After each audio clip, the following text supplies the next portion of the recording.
Specific topic मुझे मिला है जो मुझे बताना है, वो है पेपर 2 ऑफ मेंस। ठीक है, उसको भी हम एनालाइज करेंगे। पूरे सिलेबस को पॉइंट वाइज हम देखेंगे कि कहाँ से पढ़ सकते हैं, कैसे करेंगे, ये सब हम करेंगे। और इम्पॉर्टेंट ये है कि आप लोग जितने क्वेश्चंस पूछ सकें पूछें, और जितने ऐसा नहीं सोचना कि यार ये तो बहुत ही एकदम फुद्दू सा क्वेश्चन है कि भाई ऐसे ही पूछ लिया है ना, ऐसा नहीं करना है। Ask any question. So starting सबसे पहले कि this is the right time to decide whether you want to give this exam. Even if you don't want to give this exam, तो ये सही समय है जब आप ये डिसाइड करें कि आप अपने करियर को किस दिशा में लेके जाना चाहते हैं। और ये मैं अपने पर्सनल एक्सपीरियंस साथ साथ अपने बहुत सारे दोस्तों के एक्सपीरियंस से बता रही हूँ, क्योंकि कई बार ऐसा होता है कि हम पहले कुछ स्टार्ट करते हैं, 3-4 साल उसमें लगा देते हैं, फिर 3-4 साल बाद ऐसा लगता है कि अरे इसमें तो करियर बन नहीं पा रहा है, या फिर इसमें मज़ा नहीं आ रहा है, इसमें ऐसा हो रहा है वैसा हो रहा है, and then you switch your career. लेकिन तब तक एज फैक्टर आपका निकल जाता है, आपकी एक मानसिक शारीरिक थकावट आ जाती है, जिसको कहना चाहिए कि ऐसा लगता है कि यार मैं स्ट्रगलिंग फेज मेरा बहुत लंबा हो गया। अल्टीमेट एम इज कि हमारा जो स्ट्रगलिंग फेज है वो शॉर्ट रहे और हम जल्दी अपनी अचीवमेंट्स को लेकर and we start our career, है ना। जितनी जल्दी आप सेलेक्ट होकर अपना करियर स्टार्ट करते हैं, उतने अच्छे चांसेस आपके पास होते हैं कि आप, अगर आप सरकारी नौकरी में आते हैं, आप यूपीएससी देते हैं, तो आपके पास अच्छा चांस होता है कि आप एक कैबिनेट सेक्रेटरी तक पहुंच जाए, मतलब ऊपर के लेवल तक आप पहुंच पाएंगे। Even if private, if you join private, तब भी आपके पास ये ऑप्शन होता है, आपके पास एक्सपीरियंस काउंट होता है। किसी का 5 साल का है, किसी का 10 साल का है, तो आप इसको प्रेफर करोगे। ऑफकोर्स जिसका 10 साल का है ना, आपको लगेगा कि यार 10 साल इस आदमी ने काम किया है, इसके पास कितना एक्सपीरियंस होगा, इसने वो सब चीज़ें देख ली already. So this is the right time to decide wherever you want to go in your life, and especially for girls I would rather say it's very important, क्योंकि once you reach the age of 26, 25 all hell broke, सारे relatives ऐसे पूछने लगते हैं कब करोगे शादी, शादी शादी शादी। शादी इज द लटकती हुई तलवार, है ना। So everybody is hell bound to get you married. So मतलब कोई फर्क नहीं पड़ता किससे कर रहे हो, क्या कर रहे हो, लेकिन शादी कर लो बस। So that becomes a very major factor in deciding the timeline of your career. So starting with UPSC, civil services बहुत ही अच्छा career option है. I'll not say it is the best, but it's a very good career option. In the sense, इसमें job security है, जो कि सबको पता ही है कि आज even मैं अपने I am assistant director in Ministry of Defence. And I'm working with Raksha Mantri, but still even then I cannot fire a MTS who is not obeying me, है ना। हम किसी को निकाल नहीं सकते हैं सरकार में easily, मतलब ऐसा नहीं बिल्कुल नहीं निकाल सकते, but इतना पेपर वर्क हो जाएगा, इतना सब कुछ हो जाएगा कि it becomes very difficult. So एक sort of job security है। जैसे प्राइवेट में कई बार ऐसा होता है कि ना, ऐसा कह देते हैं कि यार क्राइसिस चल रहा है, रिसेशन आ गया, so you know take a handsome paycheck and go.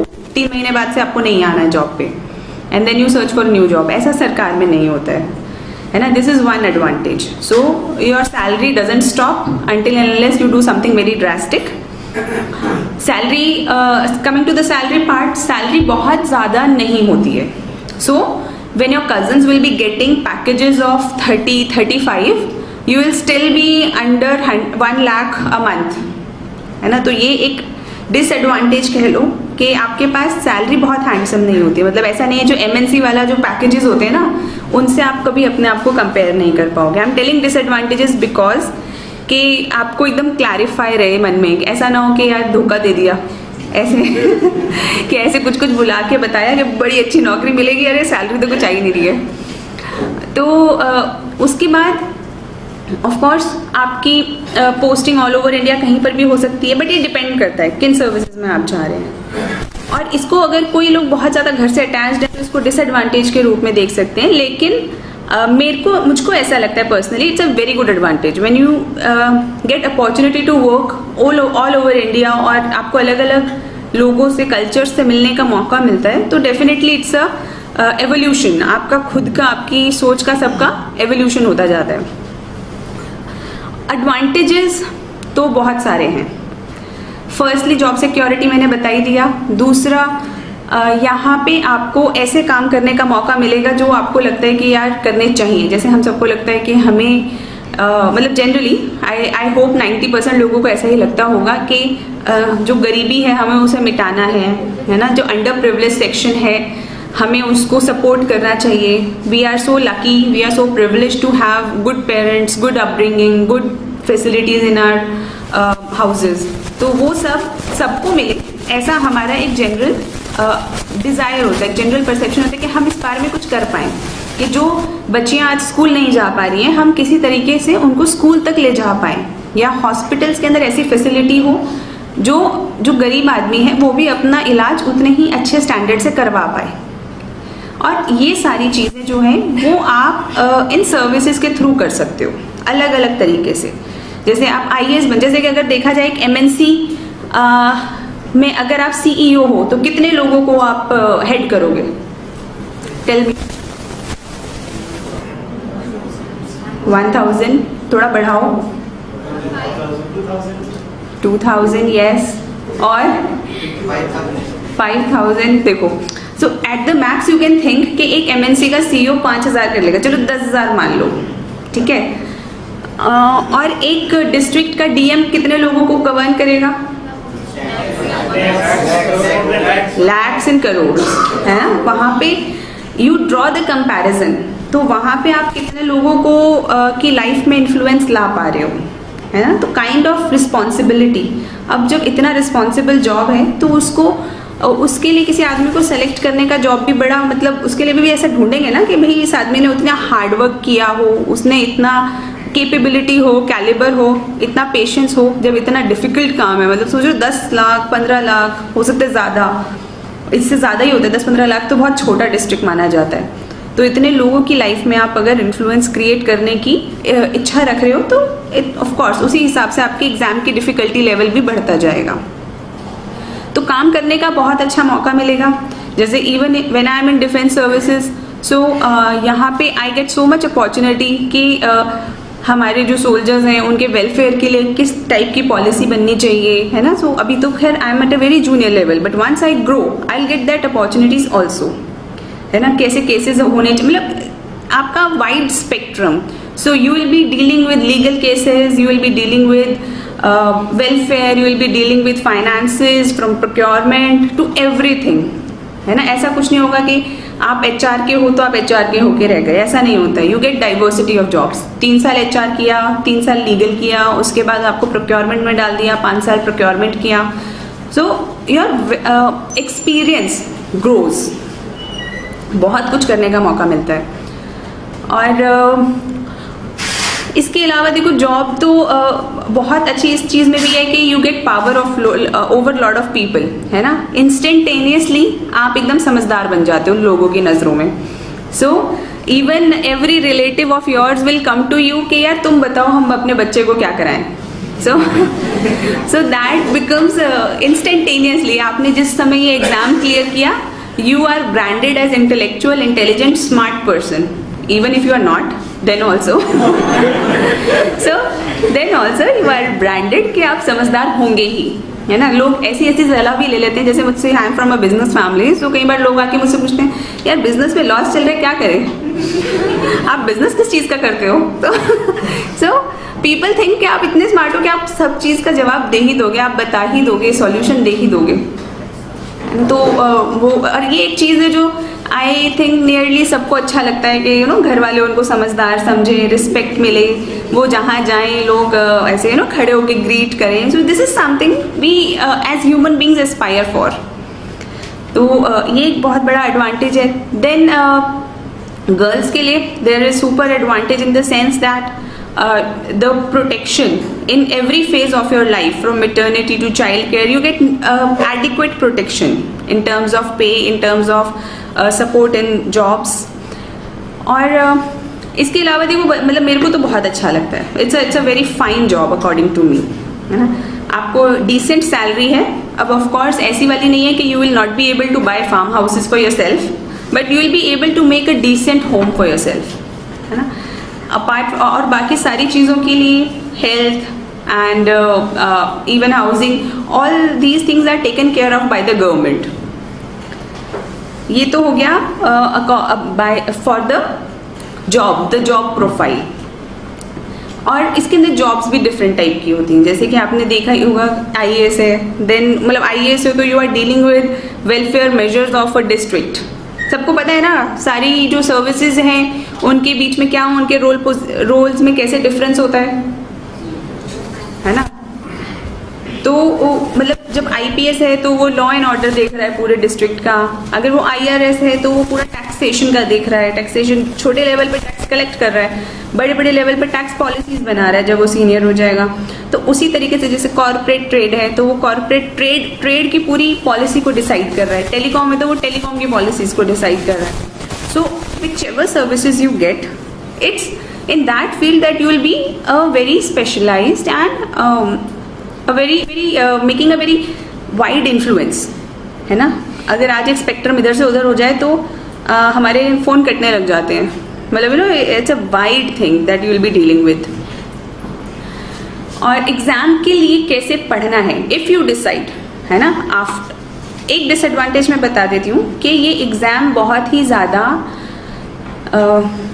एक जिसे कहना चाहिए लॉटरी टाइप का है, ठीक है. सो लॉटरी में क्या होता है, that you invest, then either you get, if you invest 10 rupees, either you get 1000 or either you get none, है ना.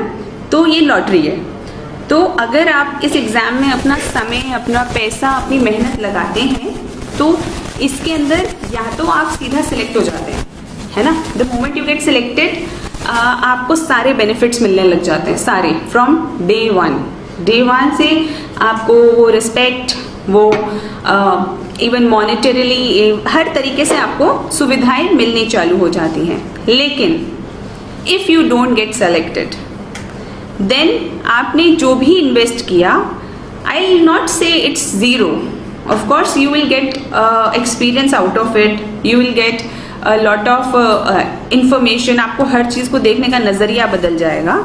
लेकिन अगर करियर के पर्सपेक्टिव में देखा जाए तो कुछ भी नहीं होगा. So it's a big risk if you want to enter into this domain. So it's a कहते हैं ना राजा और रंक वाली कहानी है. So I'm not saying it literally because now we don't have kings, but yes. So but we have people who yield power, yield authority, yield responsibility. So उस चीज़ को देखते हुए तो आपको ये देखना पड़ेगा, do you want to play this lottery, कब तक खेलनी है, नहीं खेलनी है. तो ये बिकॉज आई डोंट वॉन्ट कि कोई बच्चा इसलिए सिर्फ एंटर कर जाए कि यार क्या करना चाहिए, अच्छा है, सब कुछ मिल जाएगा, है ना. कई बार ऐसा होता है हमारे कैलिबर को हमें जज करना होता है. जैसे मैंने कहा ना, मैं आपको ऑनेस्ट एनालिसिस बताऊंगी, उसी तरह I will suggest you all कि आप लोग ऑनेस्ट एनालिसिस खुद का करें कि आप ये एग्ज़ाम क्यों देना चाहते हैं, है ना. क्या आपको लगता है कि आप उतना हार्डवर्क, उतना परसेवरेंस, उतना पेशेंस रख सकते हैं, है ना. क्योंकि अगर सोचो 2 साल बाद आपको फिर से नहीं होता है, कुछ होता है, तो then will you get depressed, will you think कि भाई लाइफ ख़त्म हो गई, या मतलब ऐसे वाले थॉट्स नहीं आने चाहिए. अगर आपको लगता है आप में पेशेंस नहीं है, ठीक है, मतलब not this, anything else, you know, you can go for MBA, you can join private jobs, you can open your own businesses, become an entrepreneur, take up a startup, do anything.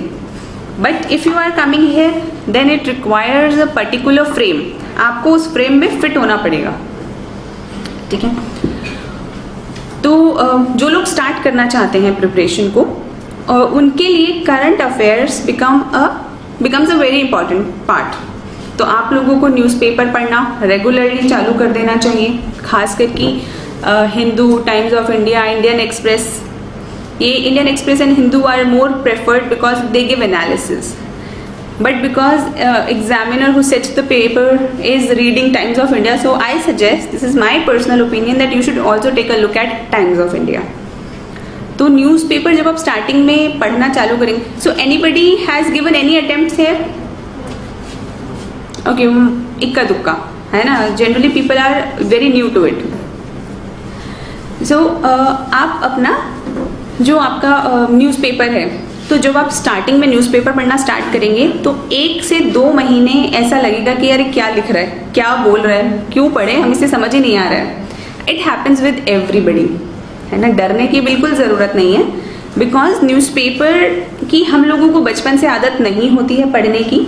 सो इस कारण से हम लोगों को थोड़ा acclimatise होने में time लग जाता है न्यूज़पेपर के साथ। डोंट स्टॉप, समझ नहीं आ रहा तब भी आप पढ़ते जाइए।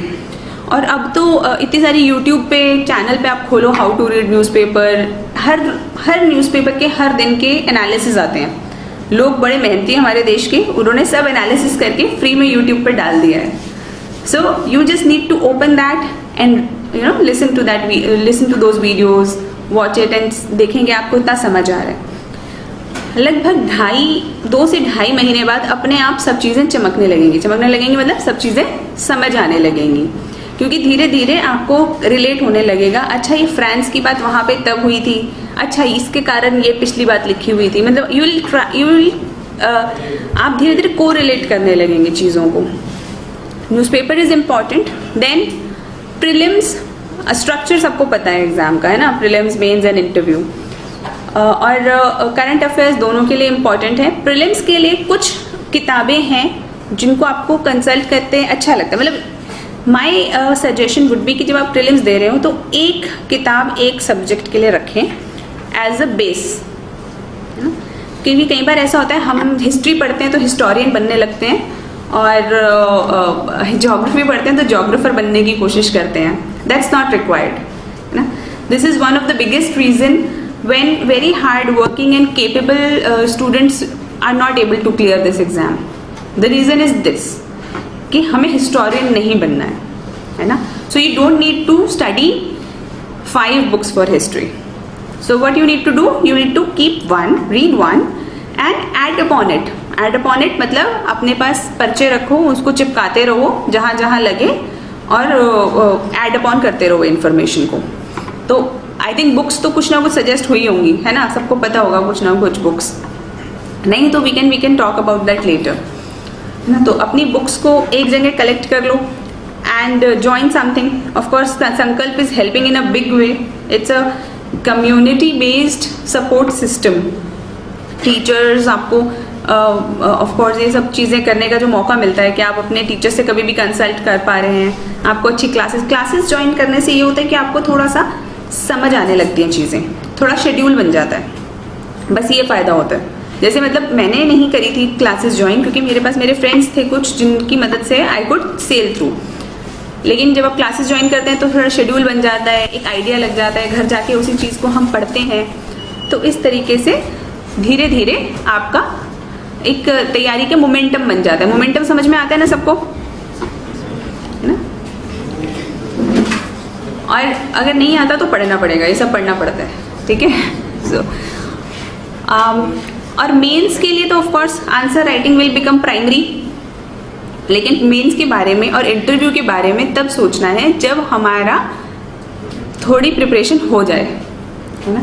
जैसे कि कई बार ऐसा करते हैं बच्चे आते ही बोलते हैं हमें मध्य प्रदेश का मैप खरीदना है, उनसे पूछो क्यों, वो बोलते हैं हमें इंटरव्यू की तैयारी करनी है। सो हमें प्रीलिम्स और मेंस से पहले इंटरव्यू की तैयारी नहीं करनी है। पहले किसकी तैयारी करनी है, जो पहले की स्टेजेस हैं। मेंस के लिए तैयारी करो, प्रीलिम्स के लिए तैयारी करो। और coming to that part, paper 2 है ना, हमारा जो स्पेसिफिक एरिया है पेपर 2। सो पेपर 2 के अंदर, प्रीलिम्स के अंदर एक बुक आती है Laxmikanth. People prefer it, I also like that book because अच्छी किताब है। उसमें काफ़ी सब कुछ नियरली कंसाइज करके सारे कॉन्सेप्ट्स को दिया हुआ है, इंफॉर्मेशन दी हुई है। So for prelims you can read that and try to solve as many questions apart from NCERT. NCERT तो पढ़नी ही है ना। और अच्छा टीचर अगर आपको कोई पॉलिटी का पढ़ाने का मिल जाए, दैट सोने पे सुहागा। सो अच्छा टीचर मिल जाए तो उसको मतलब यू नो आपको पॉलिटी थोड़ी सी मुश्किल होती है डाइजेस्ट करने में, है ना। पहली बार जब लक्ष्मीकांत उठा के पढ़ने लगोगे तो ऐसा लगेगा कि छोड़ो, हो गया, अपन से नहीं होगा, यूपीएससी वगैरह छोड़ देते हैं। लेकिन you have to be consistent.